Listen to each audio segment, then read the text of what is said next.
Yo tout le monde, le jeu vidéo doit beaucoup à Nintendo. De Mario à Zelda à Donkey Kong ou encore Super Smash Bros, ces jeux cultes ont apporté beaucoup d'innovation. La série The Legend of Zelda, elle a amené tellement de choses que j'ai dû appeler un ami youtubeur pour m'épauler. Et évidemment, quand j'en ai parlé à mes copains, Evan est sorti de sa grotte et a gueulé qu'il voulait participer. Donc avec Lohan, Evan et moi donc, nous allons parler des innovations qu'ont apporté la série The Legend of Zelda. C'est parti. Le matériel. Bon, les Zelda et leur matériel, comment dire, vous voyez ça. Ceci est une Nintendo 64, console sortie en 1997 dans nos vastes contrées. Et pour jouer au fameux Zelda Majora's Mask, il fallait une extension pour la console, l'Expansion Pack. Mais question assez conne, c'est quoi ce truc qu'on devait remplacer? La Nintendo 64 avait un Jumper Pack qui permet de faire fonctionner la console, c'est comme les barrettes de RAM sur votre PC. Et imaginez que vous deviez rajouter des barrettes de mémoire sur votre PS4 pour jouer à Red Dead Redemption 2. C'est un peu con. Tout simplement, l'Expansion Pack c'était ça. Et comme il est écrit sur la boîte du jeu, Expansion Pack Required. Revenons une vingtaine d'années en arrière, Zelda 1 sortait en 1988 sur la NES. Il est le commencement de la série. Ce jeu, en plus de placer quelques bases que l'on retrouvera dans tous les jeux Zelda, les rubis à ramasser, les personnages, Link, Zelda, Ganon, Impa, la Triforce, voilà, les bases des Zelda quoi. Mais vous savez sûrement que cet épisode est un des premiers possédant une puce de sauvegarde. Mais en quoi la sauvegarde est une innovation, car avant on pouvait sauvegarder sa partie? Alors non, mais oui. Durant les 4 premières générations de consoles, le moyen le plus commun pour pouvoir continuer une partie était de laisser la console allumée toute la nuit. Ou encore, le système de mot de passe. Punch-Out sur NES, où il y avait un mot de passe juste avant de jouer contre Mike Tyson ou Mr. Dream selon votre version. Pendant des années, il y avait ce long système de mot de passe. Ce long système de mot de passe très chiant à retenir. Que Nintendo jugea cool de remettre pour son service en ligne. Je dis ça, mais je dis vraiment rien. Et voici une innovation de ouf, on n'a plus besoin d'écrire un mot de passe sur une feuille que l'on écrit tous les mots de passe de tous nos jeux et qu'on perd au bout de 2 semaines. Le système est simple et la base de toutes les sauvegardes de nos jours. Bon, le système n'était pas parfait, la pile avait une durée de vie de 15-20 ans. Alors on va mettre un truc au clair, oui c'est beaucoup, mais pour un mec qui retrouve sa cartouche au fond du trou du cul du monde 30 ans après, bah paf, il a plus de sa sauvegarde donc il doit tout recommencer depuis le début. Parlons des éditions limitées. Les consoles, après avoir fait plein de consoles vides et sans intérêt, Nintendo décide de faire des éditions limitées Zelda. Comme cette GBA SP magnifique, qui est plus sur eBay qu'autre chose. Mais les principales innovations des jeux Zelda sont évidemment les mécaniques de gameplay. Donc passons, les codes des jeux d'aventure. Feurisson, Feu. il fait quoi, c'est à lui? Qu'est-ce qu'il y a? Pourquoi vous me regardez comme ça? Et elle est où la suite de la vidéo là? C'est censé être à vous là, non? C'est à toi, enfin du moins dans le plan, c'est à toi. Mais non, tu dois te tromper, attends, je vais voir. Zelda, c'est un peu les fondations de tous les types de jeux d'aventure graphiques. Je dis graphique parce que les jeux textuels, c'est plus du côté de LucasArts et les vieilles conneries sur PC. Les jeux d'aventure 2D, c'est les Zelda qui posent les bases avec Zelda 1, A Link to the Past ou encore A Link's Awakening. Les peines magiques, les différents items, ou encore les open world. Prenons Zelda A Link to the Past. Il introduit la Master Sword, un monde parallèle et plein d'autres choses. Mais bon, la 2D, c'est pas assez. Parlons donc d'Ocarina of Time. Ce jeu à lui seul a réussi à créer les bases d'un style de jeu qui certes existait déjà en 2D, mais qui n'avait rien du tout en 3D. Et les seuls jeux sortis avant n'étaient que des misères et des polygones moches, faisaient peur. C'était moche. Mais seul un héros pouvait remettre les jeux d'aventure dans le droit chemin. Zelda Ocarina of Time est sorti en 98 en France. Vous voyez, si je devais citer 3 jeux 3D, bah ça serait Mario 64, GoldenEye 64, ou encore Doom, mais surtout Ocarina of Time.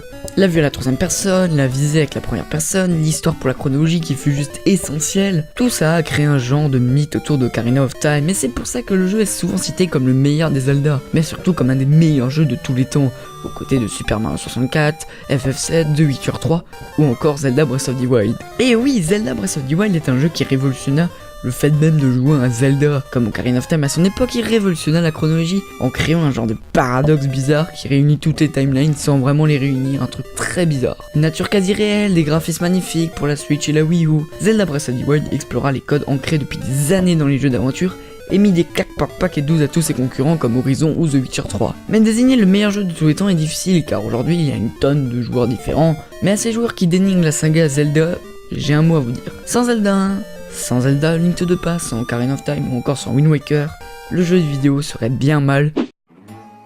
On a tous déjà joué à des Zelda portables, que ce soit sur Game Boy Color, Game Boy Advance, DS ou même 3DS. Les jeux portables de la franchise ont une place tout aussi importante que les jeux sur console de salon, si ce n'est plus depuis l'arrivée de Breath of the Wild sur Switch en 2017. Mon Zelda préféré perso c'était sur Game Boy Advance et c'était Minish Cap. Sans doute parce que c'est mon premier Zelda, mais surtout pour les innovations de malade qu'il avait apporté à l'époque. Je veux dire, waouh, on peut assembler des fragments. Des gens vous diront que leur Zelda portable préféré c'est les Oracle of Age Season. D'autres encore ayant grandi à l'époque de la DS vous répondront qu'ils adorent Phantom Hourglass ou Spirit Tracks, tandis que certains vétérans vous répondront qu'ils préfèrent Link's Awakening parce que c'est celui qui a inauguré l'arrivée des Zelda sur console portable. Quand on y pense, chaque Zelda portable arrivait avec son lot d'innovations. Link's Awakening, le fait qu'il soit le premier Zelda portable, les Oracle of Age Season, le fait qu'il se divise en deux versions comme pourrait le faire Pokémon, Minish Cap c'était bien entendu le fait de pouvoir passer sous sa forme Minish, tandis que les Force Words c'était le multijoueur avec le câble Link. Les deux Zelda DS sont selon moi les deux Zelda portables avec le plus d'innovation. Déjà les contrôles et le gameplay changent complètement grâce à l'écran tactile, le fait de se déplacer en véhicule pour atteindre des endroits séparés les uns des autres, mais surtout la plus grosse innovation des Zelda portables selon moi, celle qui est trop sous-cotée et qui monte malgré le silence des médias, c'est Linebeck. Et oui, non sérieux, Linebeck c'est tellement mon personnage secondaire préféré des jeux Zelda. Enfin je veux dire quand même quoi, il est ultra cool et en plus son thème est génial. Non franchement en termes d'innovation pour les Zelda portables, pour moi les deux jeux sur DS ça reste les meilleurs. D'ailleurs si une chronique complète de ces deux jeux vous intéresse, n'hésitez pas à faire un petit tour sur ma chaîne. Ah et sinon il y avait aussi Between Worlds sur 3DS qui était cool aussi avec son système de transformation en peinture sur les murs et la mécanique de voyage entre Hyrule et Lorule permettant aux joueurs d'atteindre des endroits complètement inatteignables autrement. Et pour finir avec les Zelda portables, Breath of the Wild, sans doute le jeu ayant le plus innové de toute la franchise, mais bon ça je vais laisser Furisson en parler. Quoi, comment ça j'en ai oublié un? Mais non, j'ai bien parlé de tous les Zelda portables, j'en ai pas oublié.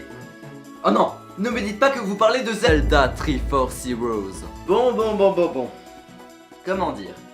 J'ai pas détesté Zelda Triforce Heroes, je l'ai juste trouvé pas amusant. L'histoire est nulle à chier, mais genre vraiment, enfin je veux dire le roi Frisette, non mais sérieux c'est quoi ce blast de merde? Hyrule ça s'est transformé en la Fashion Week et la princesse chiale parce qu'elle doit porter une putain de combinaison d'Omios. Après c'est sûr, dans Zelda Triforce Heroes c'est pas les innovations qui manquent, il y a du online, des tenues et plein de nouveaux items trop stylés. Mais l'habit ne fait pas le moine et ça reste quand même pour moi le moins bon de tous les Zelda portables.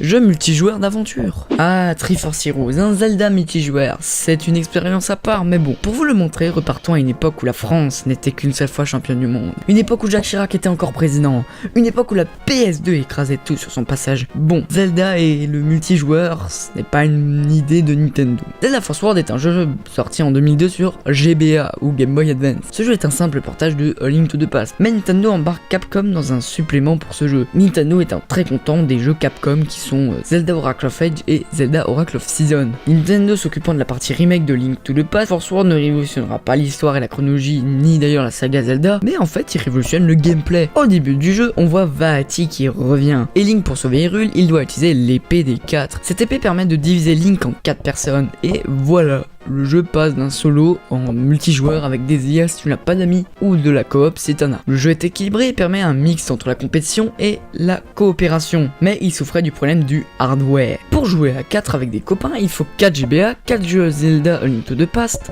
Déjà ça c'est très compliqué de réunir toutes ces conditions. Continuons dans la série avec Zelda Force World Adventure. Ce jeu aurait pu être excellent, voire très cool. L'histoire n'est pas certes géniale, mais il propose des mécaniques cool, bien pensées, mais niveau hardware. Mais quelle idée de merde. Donc prenons le cahier des charges.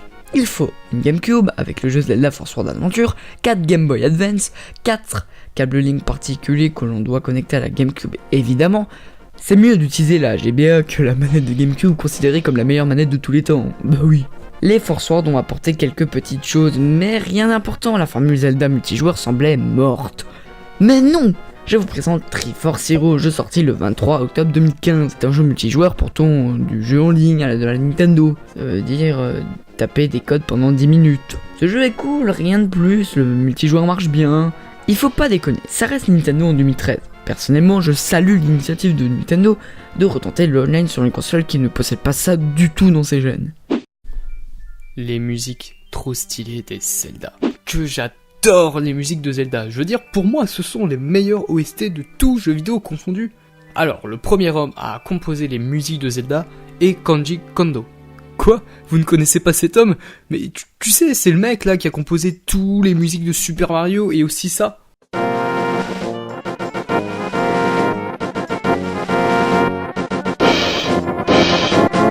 Ah bah tu vois qui c'est. Bref, les mélodies des jeux Zelda sont variées et jouées fréquemment lors des énigmes la plupart du temps. Le joueur doit utiliser la manette sans blague. Donc pour jouer grâce à divers instruments de musique qui lui sont proposés. Donc jouer des musiques peut être un élément primordial dans certains jeux afin de débloquer des secrets ou de progresser dans l'histoire comme dans Zelda Ocarina of Time, Majora's Mask, The Wind Waker, Oracle of Age, Spirit Tracks et Skyward Sword.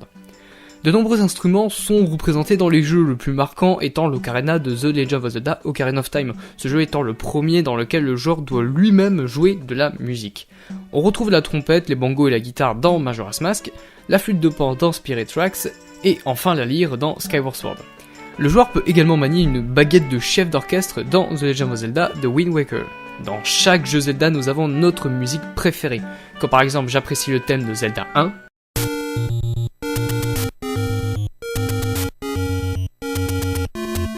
le thème du donjon dans Zelda 2, le thème principal de Link to the Past,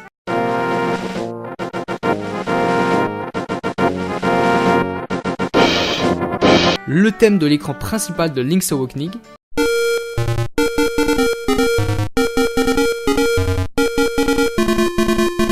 Lost Wood dans Ocarina of Time,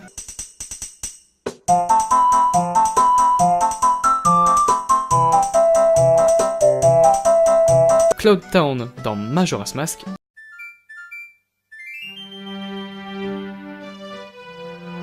le thème principal de Zelda Oracle, Overworld,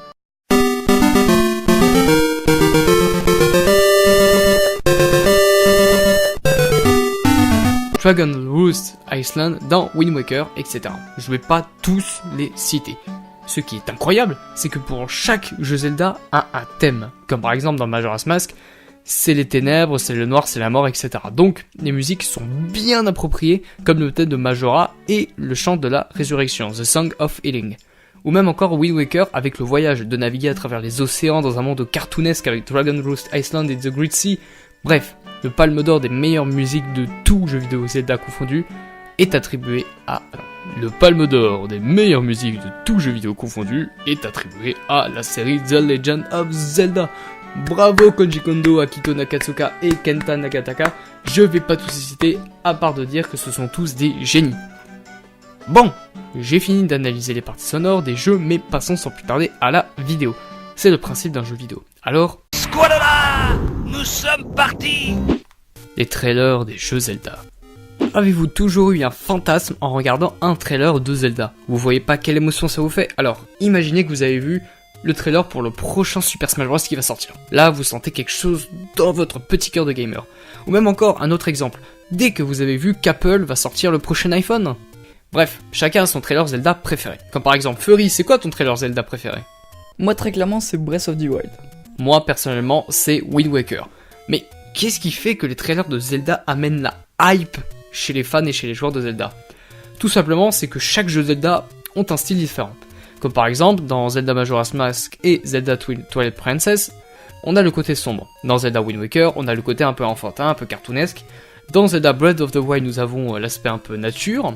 Dans Zelda Force World Adventure, nous avons un monde plutôt fantaisiste. Et dans Zelda Skyward Sword, nous avons la nullité. Bref, blague à part. Et du coup, chaque joueur de Zelda attend avec impatience le style du prochain jeu à venir. Bref, donc Zelda est un jeu qui apporte plusieurs variétés, que ce soit au niveau de l'histoire, des graphismes, mais encore de l'ambiance où se passe Zelda, grâce justement au trailer. Donc les Zelda sont des jeux qui ont marqué le monde vidéoludique, avec des mécaniques, des gameplays, des trailers, des musiques, encore des consoles. Tout cet amour que l'on porte pour Zelda, si vous n'aimez pas la licence, vous ne pourrez jamais comprendre. Mais si vous voulez vous y mettre, Between Worlds est un jeu parfait pour la 2D, ou encore Wind Waker HD ou Breath of the Wild pour les 3D. Allez-y, vous ne regrettez pas une. Voilà, cette vidéo est finie. Merci à Lohan le Vosgien pour sa participation. C'est un mec génial avec une chaîne géniale. Le lien sera en fiche à la fin de la vidéo. N'oubliez pas de vous abonner à Arcade et de communiquer la vidéo sur les réseaux sociaux. Waouh, la phrase de merde. mettez les pouces bleus de l'amour, c'était Ferisson, ciao.